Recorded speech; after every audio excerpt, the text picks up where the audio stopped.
pessoal, sejam bem-vindos a mais um Boletim Expresso e hoje estamos aqui para poder falar sobre a Fórmula E, o retorno, né, da categoria e esse início da 7ª temporada que, finalmente voltou, porque a Fórmula E teve que dar uma adiada, ia ser em Santiago e finalmente eles conseguiram determinar que o início da temporada começaria ali na Arábia Saudita. E hoje, nessa quinta-feira, quando vocês vão estar vendo este vídeo, ocorreu o primeiro treino livre da categoria. E assim, né, Cíntia, foi um treino livre bem disputado, né? A gente viu o pessoal usando bastante do tempo da sessão, 45 minutos, não teve nenhum momento que ficou sem carro na pista. O pessoal estava mesmo empenhado em testar os carros, mas principalmente os softwares, né? Porque são softwares que acabam recebendo muita atualização e eles precisam saber como é que os carros estão sendo geridos. E a gente teve essa atividade aí com muito... já com aquele gostinho, né, do que a gente vai ver na primeira etapa, porque finalmente temos uma corrida noturna na Fórmula E e já deu aquele gostinho, porque o pessoal entrou na pista, já estava no escuro com aquela coisa das luzes de LED fazendo a iluminação da pista. A gente viu, né, os primeiros momentos desses carros, e acho que o que mais chamou a atenção foi porque finalmente a gente viu o LED do carro da Fórmula E funcionando, a gente conseguiu ter mais uma dimensão de como ele é bonito, né, como fica bem legal nos carros. Fora isso, os capacetes dos pilotos utilizados nessa etapa também estão bem espetaculares, vários estão divulgando nas suas redes sociais os capacetes que vão utilizar. O Antônio Félix da Costa, o campeão da temporada anterior, assim, é o melhor capacete que tem. Ele é muito bonito, é um capacete branco e laranja que a princípio parece algo normal, mas quando, né, as luzes se apagam, ele começa a aparecer como se fossem uns filetinhos de coisas eletrônicas, né, com o neon. Então, bem brilhante, né, Cíntia? Mas o que a gente pode falar um pouco hoje é que realmente foi essa etapa muito disputada, vários pilotos conseguindo marcar tempos bons, liderando a sessão. A gente não teve um piloto que ficou liderando a sessão do começo ao fim. Vou fazer primeiro um destaque para os brasileiros, depois a Cíntia também fala sobre os outros pilotos, mas a gente teve ali o Lucas de Graça, que ficou um tempo parado nos boxes, conseguindo, no final da sessão, ser um piloto muito rápido. Ele fechou no 3º lugar, atrás do Nick De Vries e do André Lotter, que também foram pilotos extremamente importantes nessa atividade, e o Sérgio Sete Câmara, que é um piloto que a gente está observando, porque é um praticamente estreante da categoria, né? Ele correu ali na Festival de Berlim, agora ele está retornando para a categoria como piloto que vai fazer a temporada inteira com a Dragon, e é uma equipe que também a gente está tentando prestar atenção nessa temporada para poder ver como vai ser o desempenho dela na pista. A gente tem expectativas, apesar de ser uma equipe que a gente já conhece como tendo vários problemas, mas ainda assim ele apareceu ali várias vezes no top 10, acabou chamando atenção por conta disso. Mas é aquela coisa, né, Cintia? A gente não pode tirar ainda nenhuma conclusão, porque é a primeira atividade e a Fórmula E é uma categoria imprevisível, né? Exatamente. Oi, Débora. Oi, pessoal que tá vendo aí o Boletim Expresso, né? Finalmente estamos de volta com a Fórmula E. Ai, nossa, 7 meses, meu Deus, eu também tava mais. Bom, e o treino livre, como a Débora falou, foi ótimo, foi super movimentado, mas ele não é um retrato do que vai acontecer amanhã, né, na primeira corrida, nem no sábado, na segunda. Os times ainda estão se acostumando com a pista, com um traçado novo, né, que teve uma alteração lá pequena, mas teve horário. Então, assim, tudo isso influencia na iluminação, porque são luzes artificiais agora. Então, eles ainda estão se acostumando. Mas foi legal de ver, assim, a gente teve umas surpresas muito legais, por exemplo, Dragon e Neo liderando a sessão, sabe? Era uma coisa que não se via, assim, fazia muito tempo, né? E aí, como os tempos começaram ali com 1:50, mais ou menos, e no final da sessão foi 1:08, então, nessa queda aí dos tempos, teve muita gente que passou ali na liderança, realmente um revezamento de pilotos. Inclusive, o Sérgio Sete Câmara ele chegou a liderar durante algumas voltas, né? Que foi o tempo que ele encerrou a sessão, né? Ele acabou em 18º lugar, mas ele apareceu ali no top 10, então foi bem legal de ver também. A Débora citou o Lucas de Graça, que ele passou muito tempo nos boxes, né? Ele deu poucas voltas, mas ele apareceu quando tinha que aparecer, que foi no final, e conseguiu lá o terceiro lugar da sessão, que foi bem legal também. Mas talvez pode ser um sinal, né, de que a Audi ainda precisa de alguns ajustes. A gente sabe que é comum, né, assim, já aconteceu outras vezes, de a Audi não começar o campeonato muito bem e ir melhorando, né, ao longo da competição, mas pode ser que seja um sinal que isso aconteça de novo. E a gente teve em segundo lugar o André Lotter, que ficou um tempo como líder de sessão mesmo, assim. Ele ficou durante um bom tempo com a primeira posição e acabou ali no top 3, então ainda está valendo.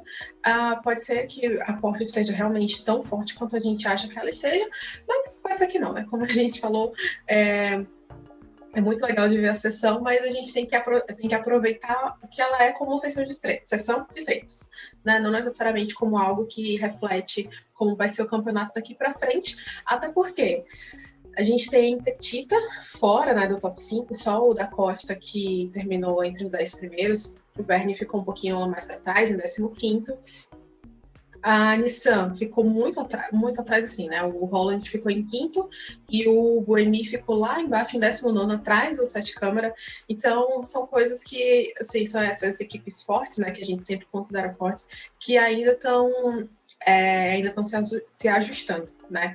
E falando em Buemi da Costa, uma coisa que eu queria chamar a atenção é que eles deram aquela derrapada e uma travada de roda justamente na primeira curva lá, que é a curva do modo ataque, né? Que foi justamente onde eles se bateram em 2019.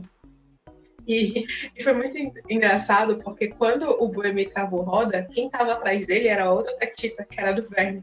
Aí eu só fiquei pensando, nossa, esse gosta de viver perigosamente, porque ele está travando essa roda justamente nessa curva com a Tectita atrás dele. Mas, enfim, o bom é que essa curva ela tem uma área de escape muito grande, assim, então deu para eles dois se recuperarem.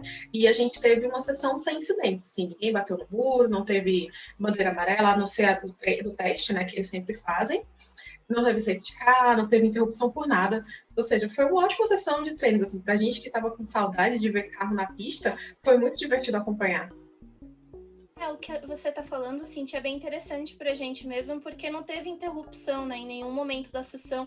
Então, eles realmente puderam executar o que eles estavam se propondo a fazer. Cada equipe vai trabalhar de uma forma, então cada um tá testando alguma coisa, e isso acaba se refletindo, né? Então, não tendo a interrupção da sessão, todo mundo acaba aproveitando da melhor forma, porque eles vão estabelecendo os tempos ali, o que eles acham necessários para poder averiguar. Uma coisa que eu achei bem interessante é que eu vi os pilotos, principalmente nas primeiras voltas, ali testando muitos freios dos carros, principalmente nas curvas.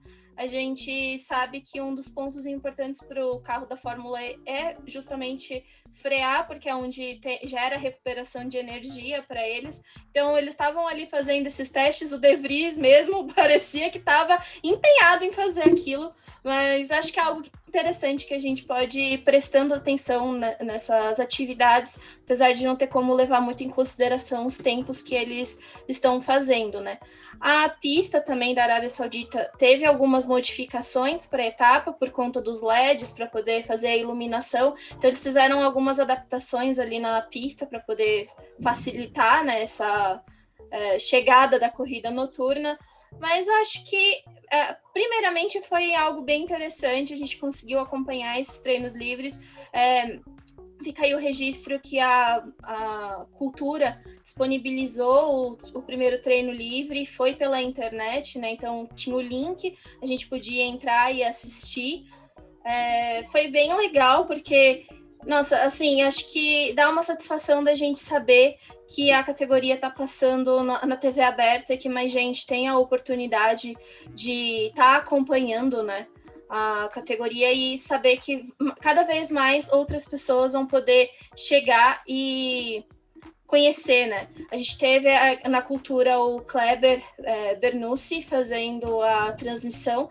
Eu achei bem legal porque ele, apesar de estar sozinho, ele conseguiu trazer vários comentários relevantes para explicar a categoria. A gente tem que lembrar que por mais que a gente acompanhe aqui no Boletim do Paddock, outras pessoas, é uma categoria que tem muita gente que ainda não conhece. Então ele fez comentários pertinentes, ele explicou muita coisa da categoria. Eu achei muito legal ele falando dos pneus, que a categoria só utiliza um pneu e que serve tanto para o dia que está chovendo quanto para a pista seca. É umas coisas assim que a gente pode até saber, mas é legal para o pessoal que está chegando na categoria, porque gera um estranhamento, né, a princípio, mas ainda assim a gente tem que saber que, como jornalista, a gente está falando às vezes para pessoas que realmente não conhecem, e é importante essas pessoas saírem de uma transmissão assim com o máximo de conhecimento. Fora isso, a gente também vai ter a transmissão lá pelo Sport TV, então fiquem ligados, vocês podem escolher qual dos lugares vocês querem acompanhar a categoria, mas o importante é que acompanhem, né, Cíntia? Exatamente, sempre usando a hashtag do Boletim do Paddock, que é FENoBP, né, e comentando com a gente no Twitter e postando, marcando a gente no Instagram. Muito legal ter esse termômetro, saber que vocês estão interagindo com a gente.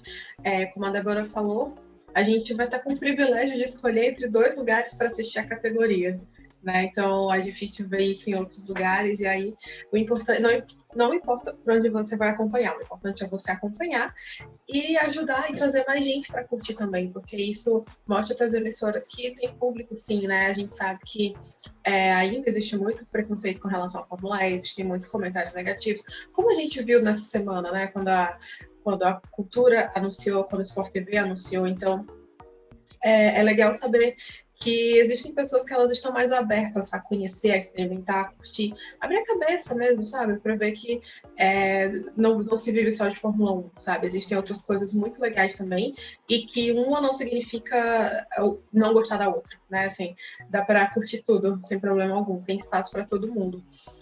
E que bom, né, que a gente chegou nesse estágio, né, assim, em 2021, e que só cresça, né, durante essa temporada e para os próximos anos também. Bom, pessoal, muito obrigada por acompanharem aqui o nosso Boletim Expresso. Lembrando que a gente vai trazer aqui as atualizações da categoria conforme os treinos livres e classificação, corrida forem acontecendo. A gente vai falando para vocês como vai estar o desenvolvimento e desempenho desse campeonato nessas 2 primeiras etapas que vão ser disputadas na Arábia Saudita. Não deixem de conferir os nossos textos lá no BP, tem infográfico que a Cíntia fez explicando a categoria assim de forma esplêndida. A gente também tem os materiais dos treinos, né, conforme eles forem acontecendo, o desempenho dos pilotos brasileiros. Então acompanhem a Fórmula E aqui com o Boletim do Paddock, e gostaria de agradecer mais uma vez vocês que acompanharam a nossa live falando sobre a Fórmula E. A gente falou 2 horas aqui sem parar sobre a categoria, então pode ter certeza que é uma categoria que assim dá pano para manga, e o que vocês quiserem saber, que vocês quiserem esclarecimento, procurem a gente nas redes sociais, que a gente vai tentar esclarecer para vocês as dúvidas e trazer também outros debates sobre a categoria aqui para o canal. Muito obrigada pela participação, Cíntia, e até a próxima!